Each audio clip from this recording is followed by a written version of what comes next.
Personal notice. Changes my stock and trade. If the job's too tough for you to handle, you've got a job for me, George Valentine. Write full details. Let George do it.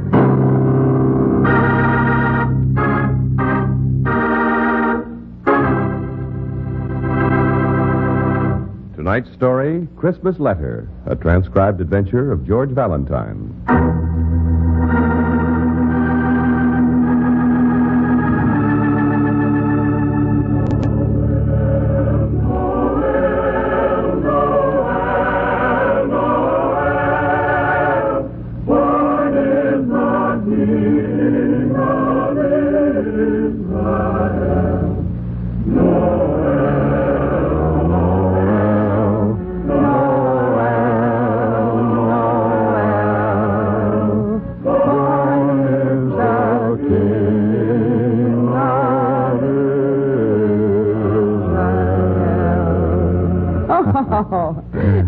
You know, darling, we're much better than we were last year. Yep, someday we may actually become mediocre.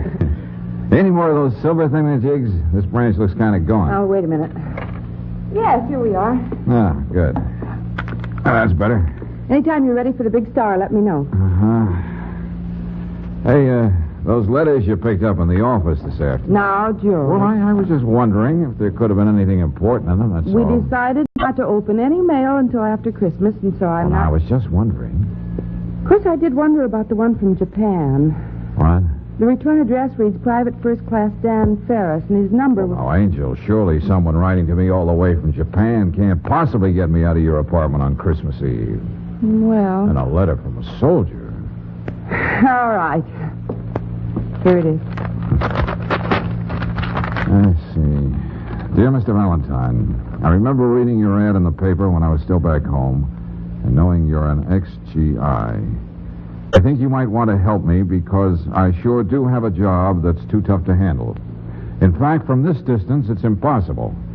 So here's something I would like you to do for me on Christmas Eve. Oh, no. Don't read any farther, George. Enclosed, find $20. It's to cover the expenses of taking out the most beautiful girl in the world. What's that? Buying her an eggnog or two, listening to some Christmas carols. You get the idea. Anyway, her name is Lucy Rand, and she lives Darling, at please don't read any the farther. enclosed address. You'll be doing me a big favor if you'll be my proxy this Christmas Eve and write me all about it. Very truly yours, Dan Red Ferris. Oh. Proxy. Well, a boy who's obviously pretty lonely Yes, but I thought we were going to on spend... Christmas Eve. Come on, stop talking so much. Oh, no, hey, wait a minute. Not you, me. Red said I should take out his... We're going. Christmas spirit is fine, up to a point. But that does not include a date with the most beautiful girl in the world.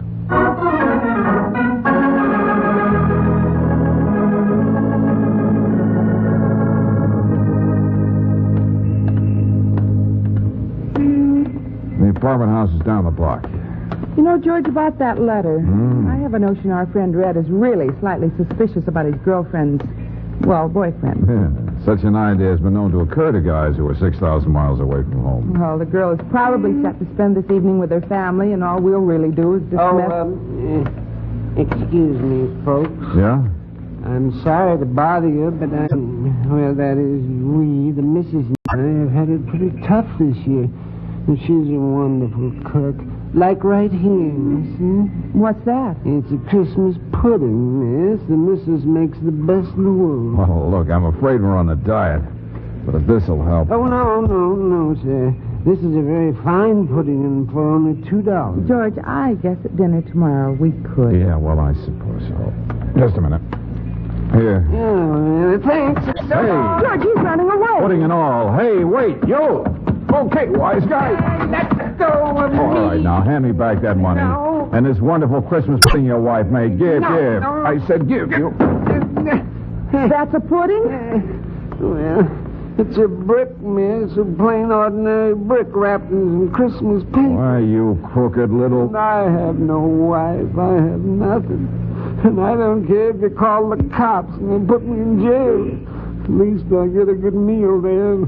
They give turkey and trimmings on Christmas. Oh. So put me in jail. But go ahead, I dare you to put me in jail. Oh, never mind. Keep the money and keep the brick. But you go on with this fancy shuffling, you'll end up in jail, all right. Oh, well, gee, thank you, mister. Thanks a lot. And Merry Christmas. Yeah. Oh, Brooksy, let's get going and play Cupid so we can get back to that tree.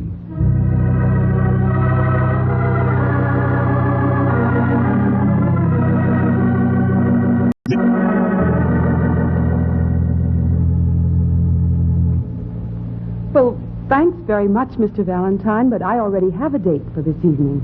So you said. This boy, Red, he has no hold on me, you know. Not at all, Miss Brooks. Well, the only thing we know, Lucy, is what he wrote us in that letter. Well, I don't even know why I started writing to him. One of those silly things. A friend of a friend of a friend of mine was engaged to a boy in Red's outfit, and she said boys need cheering up. So I wrote to him. He's nice and sounds like fun, but that's all. Yeah, well, Red must have taken some things for granted, I guess. Well, he'll just have to get over it. After all, I didn't make him think I cared. I see. And as for tonight, I'm perfectly all right. I'm in good hands. Walter Denning is a perfect gentleman. Walter Denning? You make it sound like a naughty word. Do you know him, George? Slightly. He's in the neighborhood. Tall, handsome boy, sharp with a buck. Why, he's not. Wolf by avocation and vocation and inclination. Stop that. Small-time impresario. How's his big girly act coming along? Denning's Delectables, isn't it, playing at the Blue Grotto? He's doing very well, thank you. I've had a very busy day. Selling in a department store on the day before Christmas is wonderful for a girl's feet. So if you don't See, mind... this record here on the Victrola. It's nothing. The label says made at the YMCA Tokyo, Japan. Something Red sent you? But yes, it came today. A Christmas card, sort of. You can hear it if you want. There's nothing too personal in it. I'll do it, George. Hello, Lucy. I don't really know what to say into this thing. I guess pretty soon it's going to be Christmas. But here it isn't very much. So a fella gets to do a lot of thinking and hoping, remembering. When I do that, I keep thinking mostly of the things you wrote me in your letters. I really don't even know what you look like, but I can imagine. And what I imagine is, well, when you listen to some Christmas music or see a guy in a funny red suit ringing a little bell in the street, I hope you'll think of me. Well, I'm running out of time, and so... I guess he overran his time. Yeah. Well, come on, Angel. Lucy, I didn't mean to shoot my mouth off about this Denning guy. I know. That's what people may think of him, but he's in love with me. He's sincerely in love with me. Are you sure, Lucy? Wait a minute. Here. Take a look at this. Engagement ring. Walter gave it to me a week ago. I notice you're not wearing it. Well, I told him I wasn't quite sure of how I felt. He wanted me to take the ring and wait, so I'm to give him my answer tonight. And? Well, he's waiting for a divorce, so he isn't free to marry me yet, but he will be in a month or so.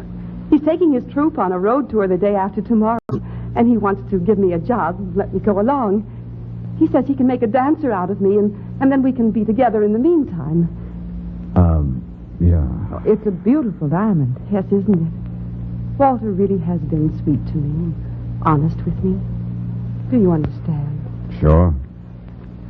Thanks a lot for taking the trouble to come here on Christmas Eve, but really I'm quite all right, and there's nothing to be done about Red. Good luck, Lucy. Thanks. And goodbye.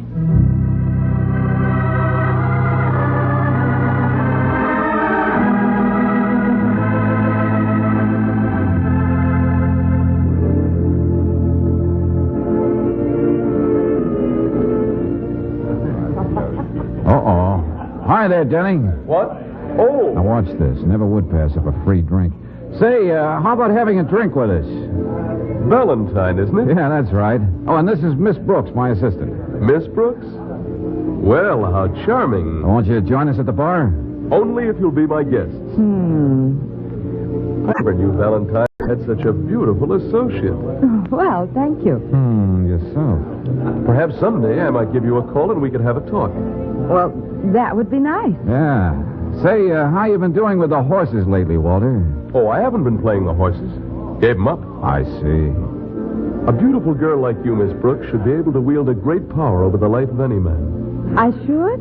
Any man who isn't absolutely blind. Your line is still pretty smooth, friend. Blind? Oh, no. It's just that I guess I'm sentimental. I'd like to play Cupid. Cupid. Yes, you see, I'm in love. Practically engaged to a lovely girl. Oh, really? Yes, you don't know her, but she's wonderful. Lucy. Isn't that a lovely name? Yes, indeed. So I want everyone to be in love and happy. Now, tell me, Miss Brooks, doesn't this guy Valentine ever notice you? All right, now what do we have to drink? Well, I think we'll skip it, if you don't mind, Miss Brooks. No. But I thought... Some other time, huh? All right. As a matter of fact, I was leaving to see Lucy. Did you want to speak to me about anything? No, I guess not. So long. Goodbye, and Merry Christmas. So you owe it to Red to prove to yourself Walter Denning is still no Oh, well, guys like that don't change. Not even when they fall in love. good. He's penny pinching. So he wants to buy us a drink. I'm hard to convince. He gambles and he's a wolf and no pretty girl is safe with him. So he wants to play Cupid for another All minute. right, okay, I heard him. George, I know it's tough on Red, and maybe you don't like the idea. But I think we just have to forget all this. Yeah, I guess so. Now, let's go back to my place and finish decorating the tree, huh?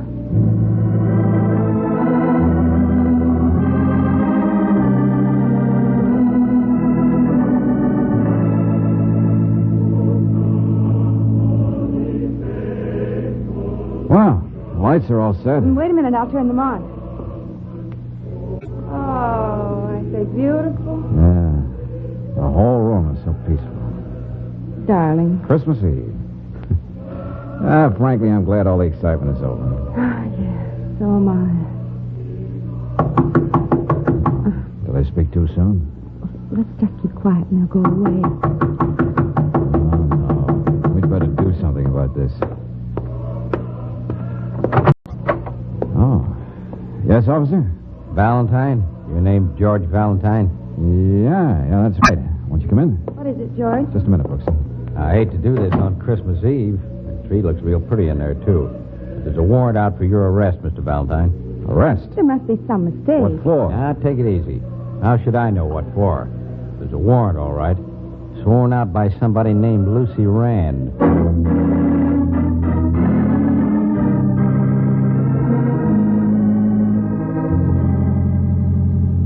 Sorry. Is that all you're going to keep on saying, Lucy? Well, I feel so terrible about this. Well, that's a variation, at least. Why on earth would I steal your engagement But ring? don't you see? I didn't know who you were. Not really. I thought coming here with a letter from Red was just a trick, and I did show you the ring, and then it was Oh, gone. now, look. Now that the police told me you're all right, Look, Lucy, I realize that the ring must be an expensive one, and you were upset, but I still No, don't... it's not that. But, well, you see, I'm supposed to give my answer to Walter tonight, and I don't want to be influenced because I don't have his ring. You mean you have some doubt about what you should say to Walter? Hooray for our side. Well, I didn't say that. Uh-huh. Now, George, stop it. Walter Denning seems to be a perfectly charming man. He is. I know he is. But... Hearing from Red and the record he sent you, that didn't make you doubt your decision a little, did it? Oh, of all the silly... I can't face Walter and tell him his ring has been stolen. Now, dear Mr. Valentine will do whatever he can, but after all, it's nothing that can be accomplished in a minute. You sure it isn't just mislaid, Lucy? No, it isn't. After I showed you the ring, I put it down a minute, and then the phone rang. It's out in the hall, you know, and I went to answer it. Oh, the ironic part of it is it was a wrong number. And then when I came back, the ring was gone. Uh-huh. From where you were at the phone, you couldn't see who went into your room. No. So it might have been anyone here in the apartment house. Yes, but, well, they're my neighbors. Good, respectable people, and it's Christmas Eve. And why? Okay. I'll see what I can do. Take it easy. Oh, dear. This is probably Walter. Well, there's nothing you can do but let him in. I suppose so. Will our friend Mr. Denning be surprised to see us here? Lucy is not really sure of her feelings toward that